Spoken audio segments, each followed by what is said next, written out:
Jadi kali ini saya ingin latihan membawakan firman Tuhan karena saya diminta tolong oleh mama bestiku, dan itu masih termasuk tanteku, untuk menggantikan dia membawakan firman Tuhan di gereja sebentar malam. Oh my god, tadi malam saya baru habis bawakan firman Tuhan di ibadah pemuda, sekarang di gereja di depan orang-orang tua. What? Masa anak muda yang ingin memberikan les pada orang tua, tapi ya gue rencana supaya itu orang-orang muda juga kayak terlatih untuk menginjil gitu. So saya sudah ada bahannya, dan saya tinggal ingin praktek membicarakannya. Soalnya saya itu introvert, dan jika saya berbicara depan banyak orang tuh kayak a i u e o, kayak gagap diam. So guys, ini sebenarnya beberapa minggu yang lalu saya sudah pernah bawakan di gereja juga, di Rabu malam juga, dan saya rasa emang itu kayak pembawaan itu kayak masih kurang bagus, dan awalnya saya pikir tuh bukan di gereja Indo, kan ada gereja cabang sama gereja induk. Nah saya pikir itu disuruh di gereja cabang yang masih sedikit orangnya, tapi ternyata di gereja induk lagi. Saya kayak shock. Dan ya, mari kita latihan. Jadi shalom, selamat malam untuk kita semua. Shalom, selamat malam. Baiklah, saat ini kita akan mendengarkan firman Tuhan, tapi sebelum itu mari kita berdoa. Ya Allah Bapa yang di surga, saat ini kami akan mendengarkan firman-Mu. Biarlah Roh-Mu ada di tengah-tengah kami, sehingga firman yang akan kami dengar ini boleh menjadi berkat dalam kehidupan kami sehari-hari. Inilah doa kami Tuhan, dalam nama Yesus, amin. Oke. Tahun demi tahun tentunya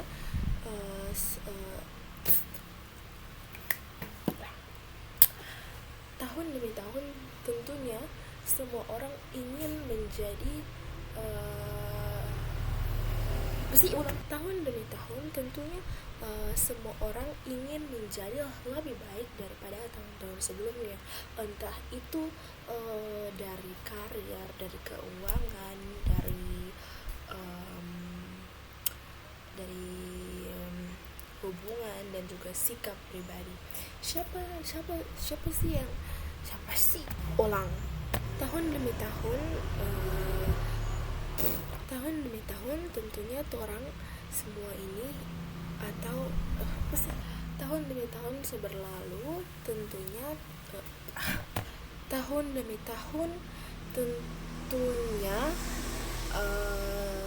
semua orang ingin menjadi lebih baik daripada tahun-tahun yang sebelumnya, entah itu baik dari karir, keuangan, hubungan, serta sikap secara pribadi. Siapa yang di antara orang ini yang ingin cuma ditampa-tampa terus, cuma di zona yang sama terus, cuma yang dia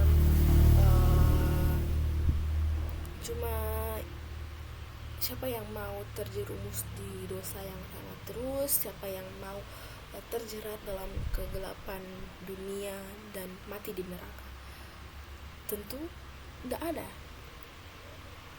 Setiap orang ingin menjadi yang terbaik dan ingin dikenal sebagai orang yang mamiku telepon. Oke, lanjut.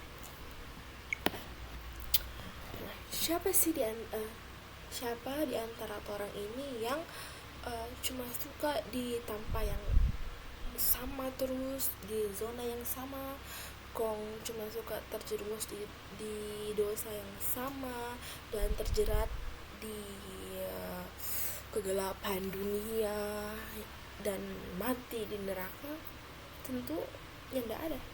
Karena setiap orang itu ingin menjadi yang terbaik dan ingin dikenal sebagai orang yang baik, walau pada kenyataannya itu tidak hal tersebut itu tidak mudah untuk direalisasikan. Tapi walaupun itu tidak mudah dan sulit untuk dilakukan, tapi di dunia ini tidak ada yang mustahil toh. Nah, untuk maju bersama Tuhan, orang harus berani menyambut perubahan. Nah, dalam Yesaya 43 ayat 18 sampai 19 kita buka bersama-sama. Yesaya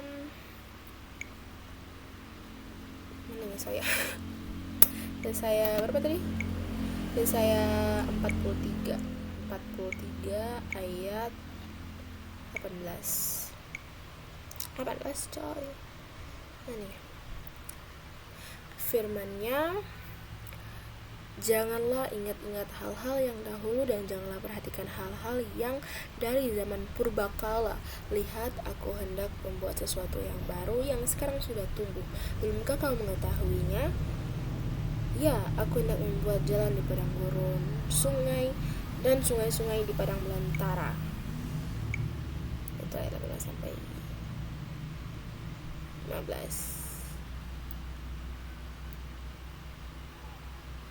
Nah, ketika Tuhan mendatangkan promosi dalam hidup kita, seringkali hal itu didahului dengan proses persiapan. Proses itu diperlukan untuk membantu kita melepaskan apa yang Tuhan telah lakukan agar kita bisa menerima apa yang ingin Dia lakukan selanjutnya dalam hidup kita. Perubahan yang diprakarsai atau diusahakan Tuhan memang tidak mudah, namun senantiasa bermanfaat bagi pertumbuhan dan kedewasaan rohani dan karakter. Seringkali kita menolak suatu perubahan karena hal itu mempengaruhi tingkat kenyamanannya orang. Nah, makanya pertanyaan yang banyak digeluti oleh banyak orang adalah kenapa butuh waktu yang sulit untuk berubah dan membawa perubahan? Nah, sebagai manusia secara alamiah atau orang adalah makhluk yang terbiasa mengatur segala sesuatu menurut cara kita sendiri, mulai dari gaya hidup, sikap kita, dan pekerjaan kita.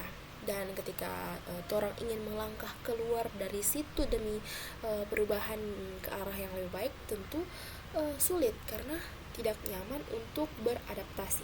Namun jika orang benar-benar ingin melangkah ke dalam kepenuhan rencana Tuhan bagi kita, maka kita harus rela meninggalkan zona nyaman dan menempuh jalan yang dipimpin oleh Roh Tuhan. Dan jalannya itu tentu saja tidak menyenangkan seperti di hutan belantara. Tapi justru disinilah Tuhan ingin memunculkan kehidupan yang baru, perubahan yang baru, dan segala sesuatu yang baru dan baik. Ibarat hal kecil, Anda adalah seorang wanita atau pria yang ingin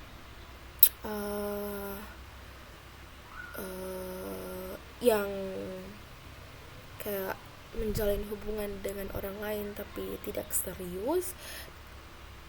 Lalu pas di tahun baru Anda ingin mencari pasangan yang tepat. Lalu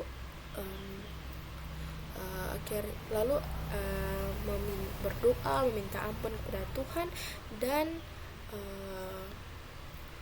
Tuhan mengampuni Anda, dan Tuhan menjanjikan bahwa mau dapat pasangan yang baik gitu. Namun dalam prosesnya tidak mudah untuk dilalui. Berbagai godaan dari pria atau wanita yang tidak mengenal Tuhan mulai datang menghampiri Anda. Maka torang juga jangan tergoda kau mau ikut dia. Torang mesti tolak. Lalu torang juga harus menjauhi segala pergaulan buruk dan mengalami kesendirian selama bertahun-tahun hingga akhirnya torang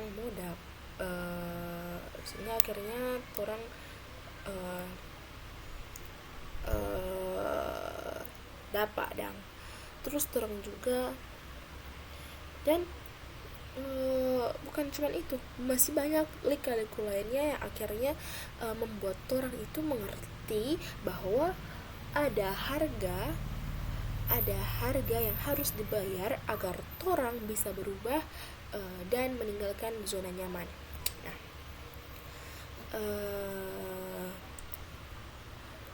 ada seorang yang bernama John Bevere.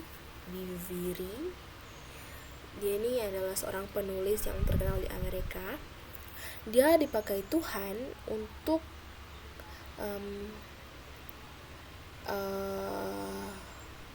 menjadi pembicara bagi seluruh dunia. Tapi sebelum itu dia cuma seorang pendeta di sebuah gereja lokal di Orlando, Florida. Lalu suatu saat Tuhan memberinya janji bahwa ia akan diutus Tuhan ke gereja-gereja dan konferensi di kota-kota mulai dari pantai timur hingga pantai barat Amerika, dari perbatasan Kanada hingga perbatasan Meksiko, dari Alaska hingga Hawaii. Lalu apa yang dia dengar dari Tuhan itu dia ceritakan juga kepada istrinya Lisa. Nah,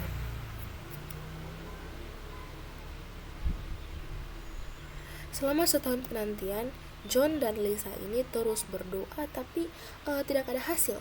Visi awalnya untuk melayani generasi muda telah memudar. Jadi semangatnya John ini mulai memudar.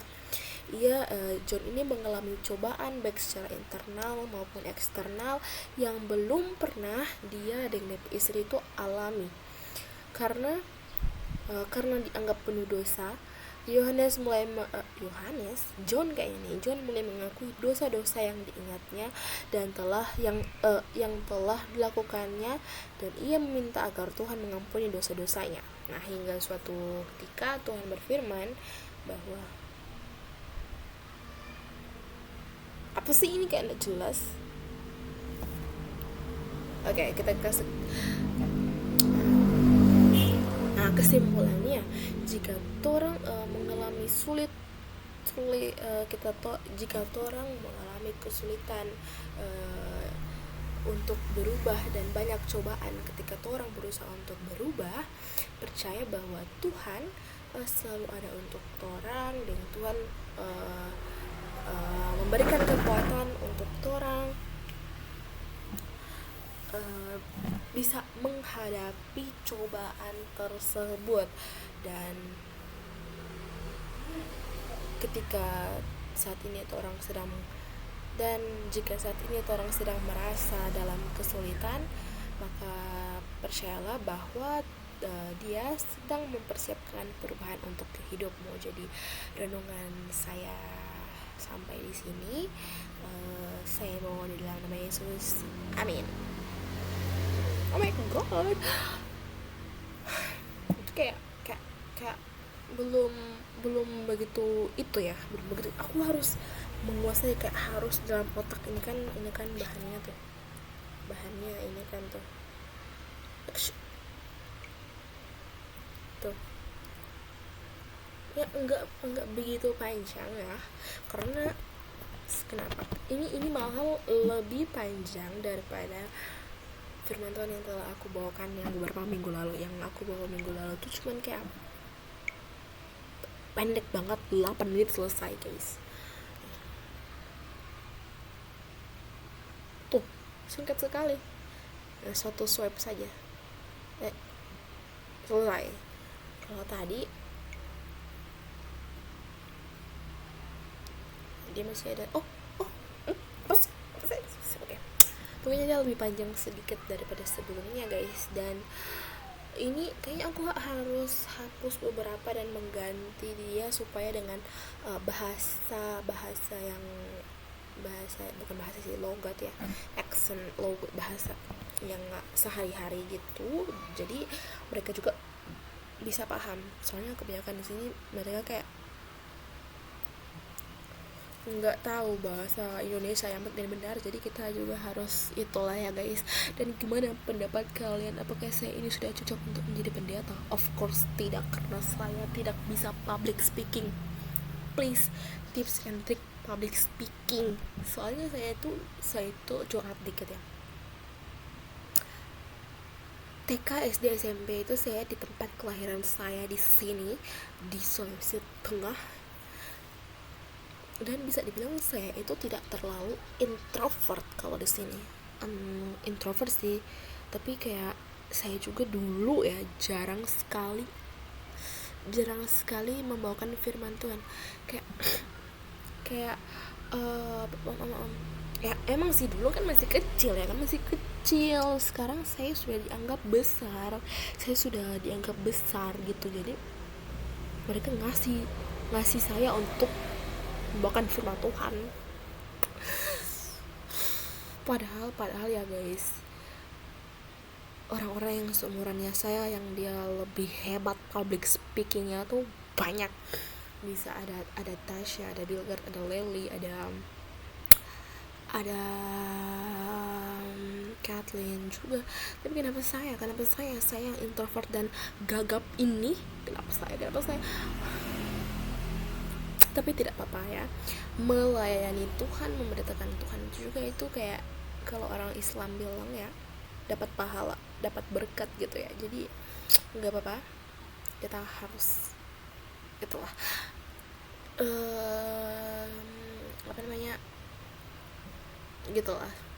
gitulah pokoknya guys. Oke, terima kasih sudah menonton. Tapi saya ingin latihan lagi sih sebenarnya. Apakah kalian ingin menonton lagi? Ayo nonton lagi, kita latihan dari awal ya supaya dia lebih baik. Sekali saya baru sudah